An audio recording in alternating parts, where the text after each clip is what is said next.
Hello, and thanks for tuning in. I'm Larry Tritel, and welcome to Larry's Music Stories. Today, we have a classic rock and roll story that features the Killer and the King, Jerry Lee Lewis and Elvis Presley.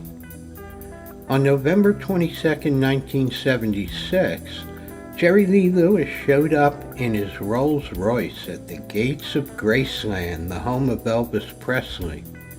He was told by the guard at the gate, "Elvis is asleep, come back another day." So Jerry left without incident. The following evening, though, Jerry had been drinking lots of champagne at a club called the Vapors. And he said Elvis called him up and invited him to come over to Graceland. The owner of the Vapors was a sheriff, and for some reason he gave Jerry Lee a gun to take with him, since Lewis had no gun permit at the time. So Jerry Lee Lewis headed over to see Elvis, but this time he was driving a Lincoln Continental, and he had a loaded gun on the dashboard.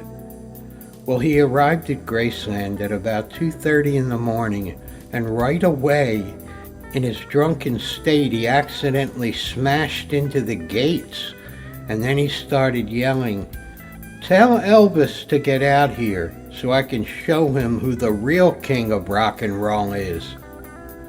Well, the guard at the gate called the police. They arrested Lewis for public drunkenness and carrying a loaded firearm. The gun charges were later dropped when the sheriff who gave Jerry Lee the gun came forward.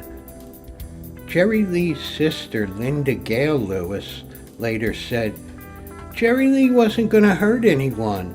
He was just worried about Elvis's well-being, and he went over there to cheer him up."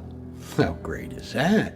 I hope you enjoyed this story. Till next time, remember what the great Ian Anderson said, "Life's a long song, but the tune ends too soon for us all."